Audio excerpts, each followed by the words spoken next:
এবারে যে বিষয়টা নিয়ে কথা বলতে চাই সেটি হচ্ছে যে আবারও বেশ কিছুদিন আমরা বৃষ্টি তুলনামূলক ঠান্ডা আবহাওয়া পেয়ে আসলাম, আবার কিন্তু গরম লাগতে শুরু করেছে, অর্থাৎ আবারও গরম বাড়ছে। সেই বিষয়টি নিয়ে কথা বলবো। আমাদের সাথে যুক্ত হচ্ছেন আলোচনার জন্য আবহাওয়া ও জলবায়ু নীতি বিশ্লেষক এম জাকির হোসেন খান। জাকির হোসেন খান, আপনাকে স্বাগত জানাচ্ছি। শুভ সকাল। ভালো আছেন নিশ্চয়ই? আবারও বাড়তে শুরু করেছে গরম। আমরা দেখেছি যে গতকাল থেকেই আসলে সেইটি দেখা যাচ্ছে। সেক্ষেত্রে একটু আপনার কাছে জানতে চাই যে আগামী কতদিন এই গরম তাপমাত্রাটি অনুভূত হবে এবং সেক্ষেত্রে তাপমাত্রা কি থাকতে পারে বলে আপনাদের কাছে পূর্বাভাস রয়েছে? ধন্যবাদ।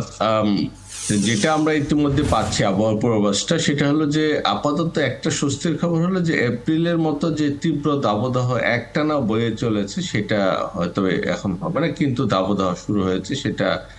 নগদে 500 টাকা বা তার বেশি পেমেন্টে পেতে পারেন ঢাকায় জমি সহ 20 কোটি টাকার পুরস্কার।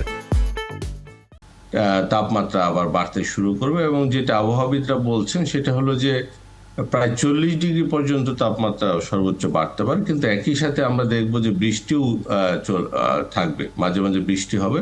কিন্তু যে বিষয়টা গুরুত্বপূর্ণ সেটা হলো যে এবার বলা হচ্ছে যে পূর্ব দিকের জেলাগুলোতে সবচেয়ে বেশি তাপমাত্রা বা বিরাজমান থাকবে। আপনি যদি সেই ম্যাপটা দেখে, আমরা যে বাংলাদেশে যে তাপ প্রবাহের ম্যাপটা আমরা দেখতে পাচ্ছিলাম আগে, সেটা হলো যেটা সারা বাংলাদেশে তীব্র দাবদাহ কোন এলাকাগুলোতে হচ্ছে।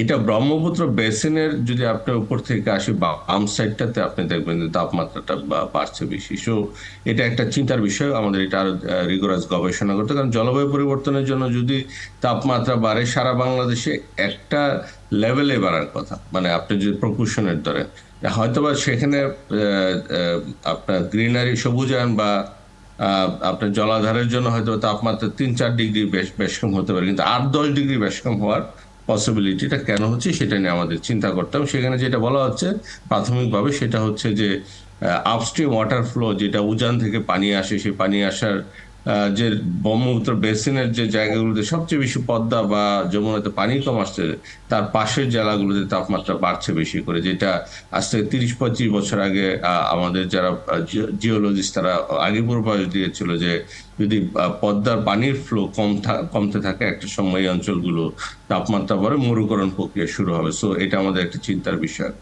কিন্তু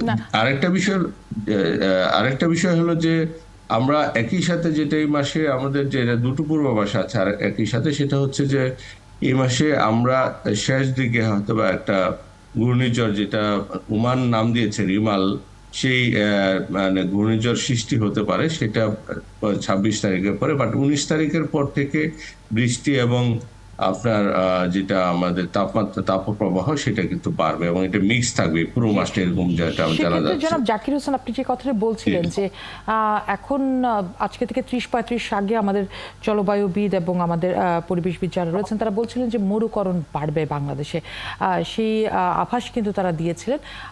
সেক্ষেত্রে আসলে এই আভাস আমরা আমাদের বাস্তব জীবনে কতটা মাথায় নিতে পেরেছি, পরিকল্পনা করতে পেরেছি?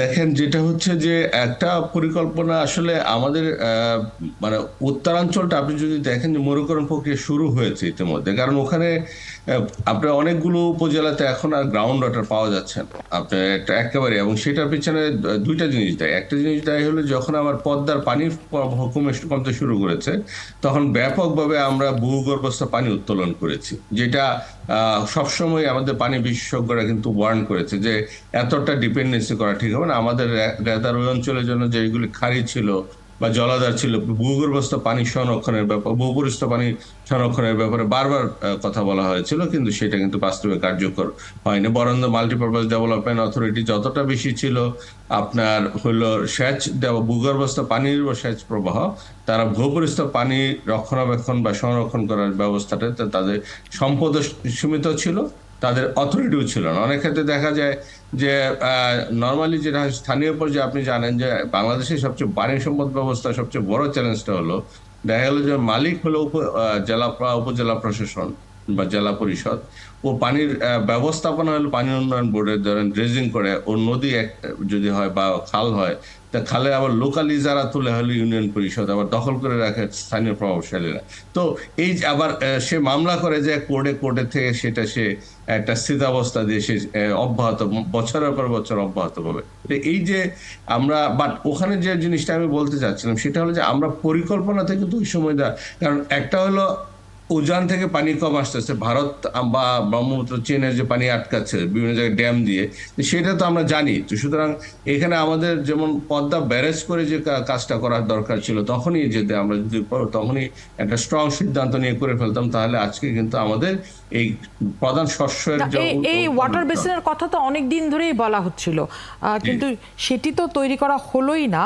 বরং এখন আসলে মরুকরণ যদি হয় তাহলে আমাদের পরবর্তী পদক্ষেপগুলো আসলে কি হতে পারে, কি আমাদের ইমিডিয়েটলি যেটা হলো এখন, যেটা হলো যে আমাদের আসলে কয়েকটা জিনিস করা দরকার। যে ইমিডিয়েটলি আমাদের বৃষ্টির পানি সংরক্ষণটা, মানে আমরা জলাধার তৈরি করে নিজেরা জলাধার তৈরি করে, যে বৃষ্টি যতখানি হয় বা এই যে পানি আসবে যেটা পদ্মা ব্যারেজ, আমরা খুব হাইপ দেখতে পাচ্ছি তিস্তা ব্যারেজ নিয়ে।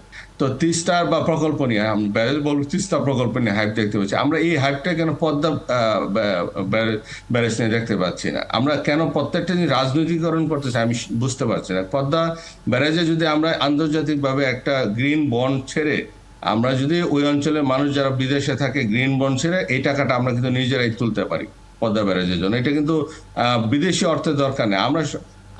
আমি যে কথাটা বারে বারে বলে আসছি সেটা হচ্ছে যে আমাদের রাষ্ট্রীয় কৌশলগত যে পরিকল্পনাগুলো বা অবকাঠামোগুলো, সেগুলি কিন্তু বিশেষ করে যদি আমাদের সবুজ আয়নের জন্য যা দরকার, সেটা কিন্তু আন্তর্জাতিকভাবে আমরা আমাদের যারা এনআরবি আছে তাদের কাছ থেকে কিন্তু গ্রিন বন্ডের মধ্যে করতে পারি। সুতরাং ওখানে যেটা করা সম্ভব সেটা হলো যে আমাদের ওয়াটার রিজার্ভার করা দরকার, এক। দ্বিতীয় কথা হলো বৃষ্টির পানি রক্ষণাবেক্ষণ করা দরকার। তৃতীয় কথা হলো ওয়াটার এফিসিয়েন্সি, ইরিগেশন এফিসিয়েন্সি। এখন 1 লিটার ধান উৎপাদন করতে 3000 কেজি পানি আমরা ইউজ করি। তো এটাকে অন্যান্য দেশে যেটা হচ্ছে, চায়না বা ভারতে অলরেডি রিমোট সেন্সিং ইউজ করছে, তারা আর্টিফিশিয়াল ইন্টেলিজেন্স ইউজ করছে। মানে হলো যে ধানটার যখনই পানি দরকার তখনই শুধু পানিটা তার লাগবে। এরকম আমাদের প্রযুক্তি ইমিডিয়েটলি আমাদের ইউজ করা উচিত। একেবারে এই জায়গাটাতেই আসতে চাচ্ছিলাম যে যখন আমার পানি প্রয়োজন তখনই আমি আসলে পানি দিব, অপ্রয়োজনে। কারণ এটার জন্য আসলে কৃষক পর্যায়ে যে প্রশিক্ষণ, যে শিক্ষাটা দরকার, সেটা এই মুহূর্তে খুব জরুরি। অনেক ধন্যবাদ জানাব জাকির, আপনার সাথে কথা হলো সবসময় আনন্দের। নিশ্চয়ই আবারও কথা হবে।